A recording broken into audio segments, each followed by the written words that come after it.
I used to think love had an age, a shape, a rhythm that made sense. Then she walked into the kitchen that night, barefoot, her hair loosely pinned, the soft glow of the lamp catching the gold in it, and nothing made sense again. She wasn't supposed to look that way. Not to me. Not to the son of her old friend. Her name was Elena, 44, elegant in that unstudied way that came from forgetting to perform for the world. She moved slowly, as if every motion carried a secret. I'd been helping my father renovate the lake house that summer, and she came by to return a book he'd lent her. Only he wasn't home. It was just her. And me. And the soft hum of the fridge filling the silence. She smiled when she saw me, that polite, careful smile people wear when they don't know how much you already notice them. "Your father around?" she asked, voice low, a little husky from the evening chill. I shook my head. "He went out for supplies. He'll be a while." She hesitated, looking at the door, then back at me. "Well, maybe I'll wait a few minutes." She set the book down on the counter. The air between us thickened, not in any visible way, but like the room itself had started paying attention. She leaned against the counter, crossed her arms, and sighed softly. I caught a faint trace of her perfume, something warm, with sandalwood underneath. I didn't mean to stare. But she had this calmness that made you want to ruin it, just to see what might happen. Her eyes flicked to mine. "You always this quiet, or just when I'm around?" I smiled a little. "You make quiet feel less awkward." That earned the smallest laugh, more a breath than a sound. She turned away, fiddling with her ring. The silence after that wasn't empty. It was full of glances that lasted too long, hands that almost brushed, sentences that never quite finished. I remember the way her fingers brushed mine, when she reached for the coffee mug. It wasn't intentional, not exactly, but she didn't move away fast enough. The contact lasted a second too long, and her pulse flickered at her throat. She looked up, not startled, not embarrassed. Just searching. "You're not supposed to look at me like that," she said, barely above a whisper. "How am I looking?" She hesitated, lips parting like she might answer, but then she turned toward the window instead. "Like you're waiting for something that isn't going to happen." I didn't answer. Because I was. Outside, the lake shimmered with the last light of evening. Inside, her shadow moved across the floor as she turned to pour herself water, the softest sound in the world. When she handed me a glass, our fingers touched again. This time, she didn't move. "Your father's lucky," I said quietly. "For what?" "For knowing you." Her eyes softened, not surprised, not offended. "Just tired." "You're too young to mean that," she murmured. "Maybe. But it doesn't make it less true."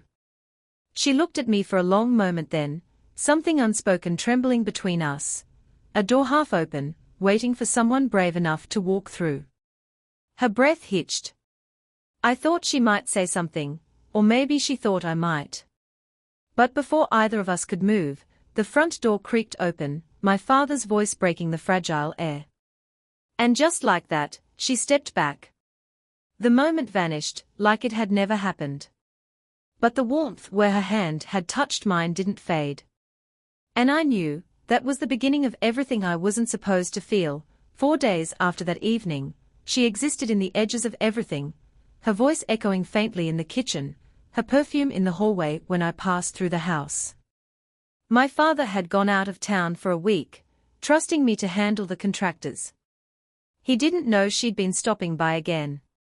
She said it was to drop off documents, check on the renovation plans, share coffee. I didn't question it. Neither did she. When Elena arrived that morning, the air outside was heavy with the smell of rain. She wore a loose white blouse tucked into faded jeans, a strand of hair falling over her face. She looked like she hadn't slept much, beautiful in that quietly undone way that comes from trying not to care. "You're early," I said, surprised. She smiled faintly. Couldn't sleep. Thought I'd get ahead of the day. We worked side by side in the quiet living room, sorting through blueprints and paint samples. Her shoulder brushed mine once, then again, accidental, except it wasn't. Every time our hands neared, the air seemed to bend, as if the room itself was holding its breath. She asked about my life, softly, without looking directly at me. Still seeing that girl from college?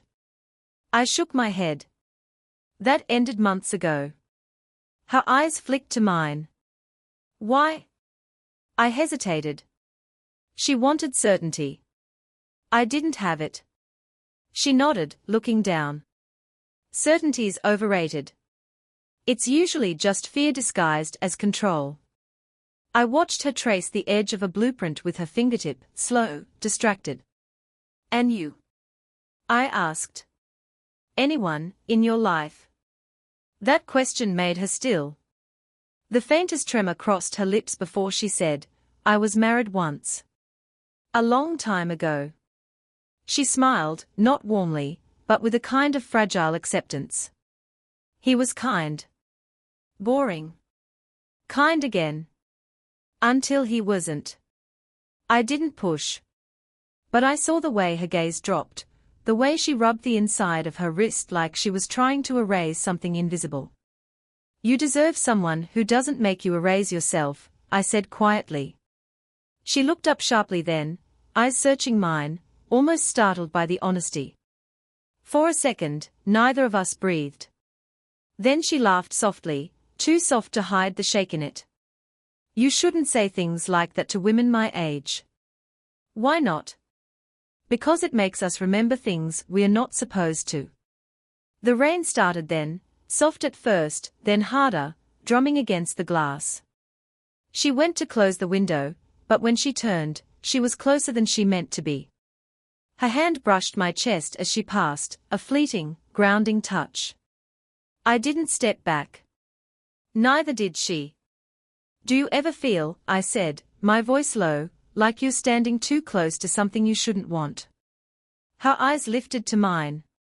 Every day. The space between us tightened, heavy and unsaid. She reached for the rolled blueprints, but her hand stopped halfway, just long enough for her fingers to rest against mine. It wasn't a kiss. It wasn't even an embrace. But it was something worse, or better. A promise neither of us dared speak aloud. And when she finally stepped away, her whisper lingered longer than her touch. Don't make me come here again, she said. But her eyes said she would. She didn't stay away. 3 days later, she came again, this time with a tray of muffins and that same careful smile that pretended not to mean anything. My peace offering, she said lightly. For being short with you the other day. I should have laughed it off. Instead, I said, you're here. Her eyes flickered, just once, like she'd heard what I didn't say. The house was empty again, my father delayed by meetings in the city. The silence pressed in around us, thick with the scent of fresh paint and rain-soaked air seeping through open windows. She set the tray down, brushing crumbs from her fingers, but I noticed her hand linger on the table, waiting for something that wasn't quite touch. Coffee? I asked, trying to sound steady. Please. When I handed her the mug, our fingers grazed again, soft, electric, inevitable. Her breath caught, barely audible, and she looked up at me like she'd been holding her breath for days. You make this harder than it should be, she murmured. I'm not doing anything. That's the problem. Her lips quirked, but the humor didn't reach her eyes. She took a sip of coffee and leaned back against the counter. I couldn't stop watching her, the way her throat moved when she swallowed, the faint tremor in her hand as she set the cup down. I shouldn't be here, she said finally. Your father. He's not here. Her eyes met mine again, sharp, searching. That doesn't make it right. I didn't answer, because she was right, and because she was still standing there, not leaving. The air felt too small for both of us. When she turned toward the kitchen window, I stepped closer, not enough to touch, but close enough to feel the warmth of her body. Her voice softened. You're young. You think intensity is the same as love. Then what is love? She hesitated. Something you ruin by naming too early. Her hand was on the counter, fingers brushing the edge. I reached out, without meaning to, and my fingertips grazed her wrist. She didn't move. The pulse there was wild, frantic, and when she finally looked up, it was like something in her broke quietly. Don't, she whispered. I pulled back an inch. Do you want me to stop? Her lips parted, the answer caught between want and fear. I don't know, she said, and it sounded like a confession. Just then, her phone buzzed on the counter, loud in the still room. The screen lit up with a message. Are you still at Daniel's place? Her breath hitched. My father's name. She grabbed the phone, turning it face down. The air between us cracked with something raw. I have to go, she said, voice low, trembling at the edges. But when she moved past me, I caught her wrist again, gently, without thinking. She froze. The distance between us was barely a breath now. I could feel the heat of her skin, the faint tremor in her pulse. Her eyes met mine, wide, uncertain, but she didn't pull away. For a second, we just stood there, suspended in something neither of us could name. Then she whispered, You shouldn't look at me like that. Then stop looking back, I said. Her breath caught, sharp, quiet, before she slipped free, leaving the scent of her perfume behind. But before she reached the door, she paused.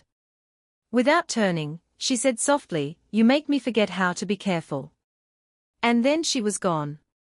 But the echo of her words stayed, longer than her touch, heavier than her silence. It had been weeks since that day, and still she haunted every quiet hour. Every creak of the lake house felt like her footsteps. Every half-drunk cup of coffee tasted faintly of her perfume. When I finally saw her again, it wasn't planned. She'd come to drop off a folder my father had forgotten at her place, at least, that's what she said. But her voice faltered when she handed it to me. And I knew, she'd come for something else too. You look tired, I said. She smiled faintly. Sleep's not what it used to be. She hesitated. Neither are dreams. The evening light fell through the window, warm and slow, touching her skin in gold. She wasn't wearing makeup. Her hair was loose, falling over one shoulder. She looked softer somehow, less composed, more human. I wanted to say something ordinary, anything to steady the air. But the silence grew heavy, and when I moved closer to take the folder from her, our hands brushed. She didn't move away this time. I keep telling myself this shouldn't happen, she said quietly. And does that help? Her laugh was small, brittle. No. It just makes me feel like I'm already in the middle of something I can't stop. I looked at her then, really looked. The faint lines near her eyes, the sadness she wore like a second skin. You're not the only one who can't stop, I said. Something flickered in her gaze, equal parts longing and fear. She turned away, running a hand through her hair, but I stepped closer, just enough that the air between us thinned. Daniel's always spoken so highly of you, she murmured, half to herself. If he ever knew. Her voice trailed off, but I caught the tremor at the edge of it. I moved before I could think, reaching up to tuck a strand of hair behind her ear. My fingers grazed her cheek, warm, trembling. She froze. Her breath hitched. Then, slowly, she turned her head toward my hand, her eyes closing just long enough for me to feel her exhale against my skin. Elena. Don't, she whispered, eyes opening again. Don't say my name like that. How else am I supposed to say it? She shook her head, but her hand came up, light as breath, resting against my chest. Her palm lingered there, feeling the quick rhythm underneath. This is wrong, she said. I know. Then why aren't we stopping? Because every time you walk away, I said, my voice low, it feels like I forget how to breathe. Her eyes softened, glassy with something that wasn't quite tears. She stepped closer, the edge of her body brushing mine. Her voice trembled.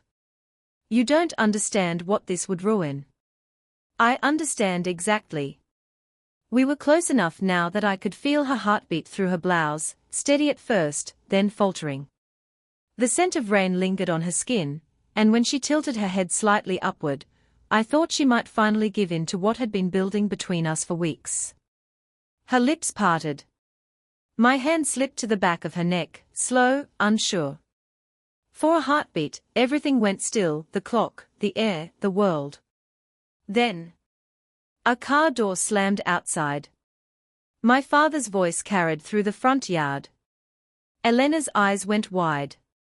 She stepped back like she'd been burned, one hand covering her mouth. I stood frozen, breathless, watching her pull herself together, buttoning restraint back into her blouse, smoothing her hair, forcing calm into her voice. She looked at me one last time, a look heavy enough to break something in both of us, and whispered, we can't come back from this. But the way she said it sounded nothing like goodbye. She didn't come by for 2 days. Not that I expected her to. I tried to keep busy, hammering nails, sanding edges, filling holes, anything to push her out of my head. But the house smelled faintly of her perfume, a ghost that lingered in the corners. Then, late that afternoon, she appeared in the doorway, eyes wide and unsteady. Not calm, not composed. Something had shifted. I need to tell you something, she said, voice tight. I set down the brush I was holding. What is it? She stepped inside without waiting for an invitation. The air between us thickened, charged with unsaid truths. Her hand brushed my arm, light, accidental, electric. I didn't tell you the whole story before, she said, and the words hung, heavy as the humid air outside. I waited. I've always known what it felt like, she said, swallowing hard. To notice someone, to want them, to. Her words faltered. She looked away, then back at me, trembling slightly. The light from the window hit her face, softening her features in a way that made my chest ache. You've been my father's friend for years, she continued, her voice catching. And I didn't think I should ever feel this. The confession landed between us like a stone dropped into still water. My heart jumped, hope, fear, desire all tangled together. I've thought about it, she whispered, stepping closer, and I could feel the warmth radiating from her. Every time you smile at me, every time you're near, I can't stop thinking. I swallowed, hands tightening at my sides. Elena. She shook her head, brushing past me, her shoulder grazing mine just enough to make me shiver. I've been trying to fight it. Trying to tell myself it's wrong. But I can't. Her hand lingered on the edge of the counter, a silent plea, a tether. I moved closer, closing the gap, not daring to speak. Every inch between us vibrated with what neither of us could admit. You're dangerous, she said softly, eyes locking on mine. Not because of what anyone else would think, but because, her fingers twitched, her lips parted, and her breath brushed my cheek. Because I might never get away once I'm here. I caught her hand, holding it without pressure, feeling the tremor under her skin. Then we don't run, I murmured. Her gaze faltered, shifting to my lips for a brief, loaded second before flicking back to my eyes. The tension was unbearable, our chests nearly touching, our breaths mingling in a rhythm we hadn't allowed ourselves before. Outside, the wind rattled the window.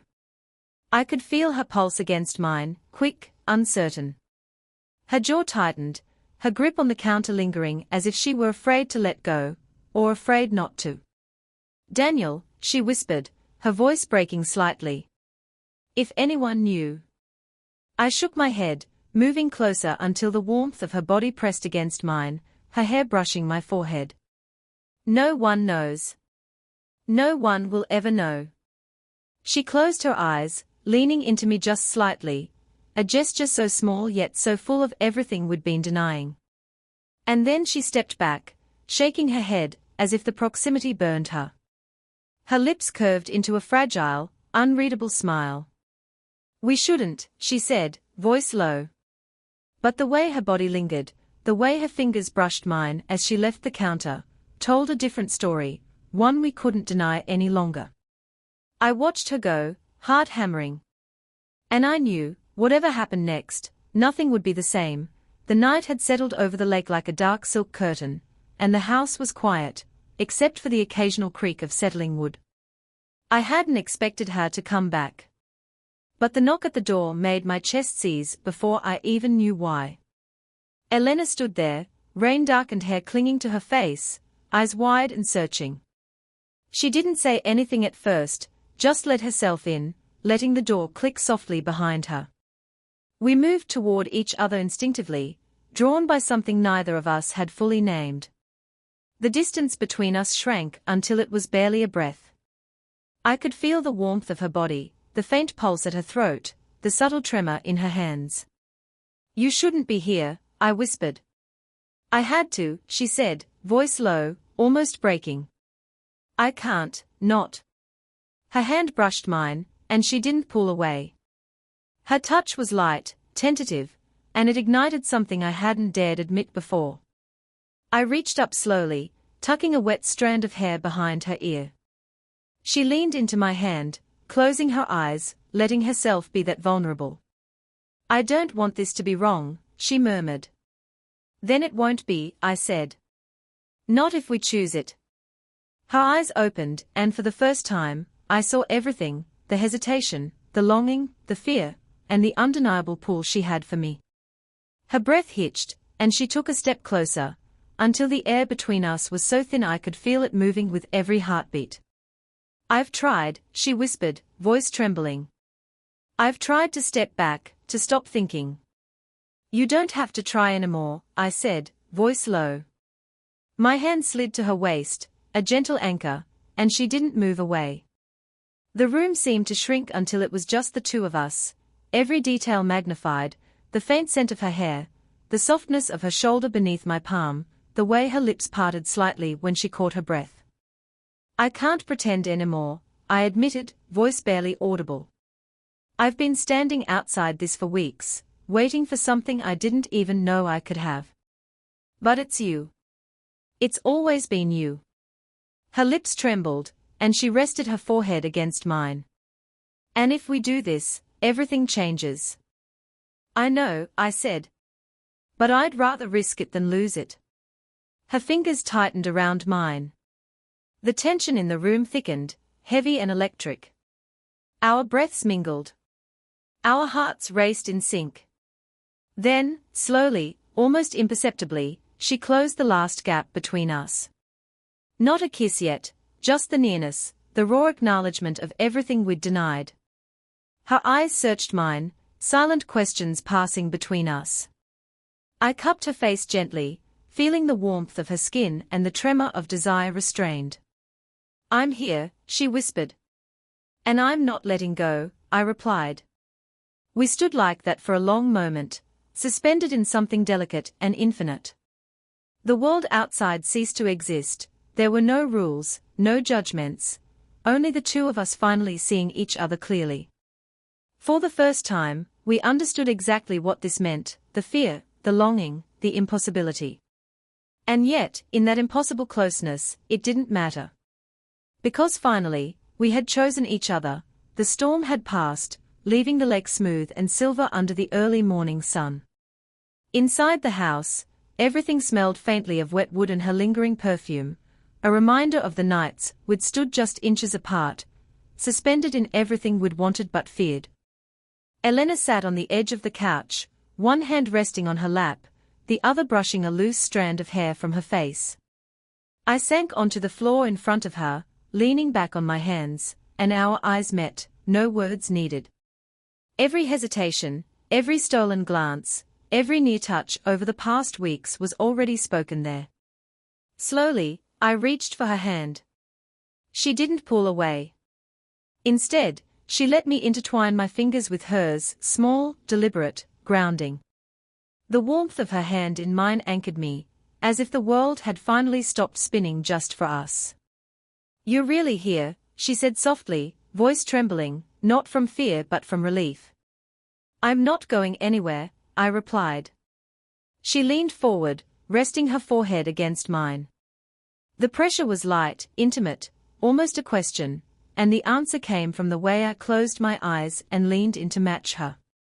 We breathed together, slow and steady, the pulse of our hearts sinking in the quiet room. Her other hand came to rest on my shoulder, warm and unafraid. I brushed my thumb across the back of her hand, memorizing the way her skin felt, the way her fingers relaxed around mine. The years between us, the uncertainty, the rules we'd feared breaking, none of it mattered here. Only this moment, only us. We didn't speak for a long while.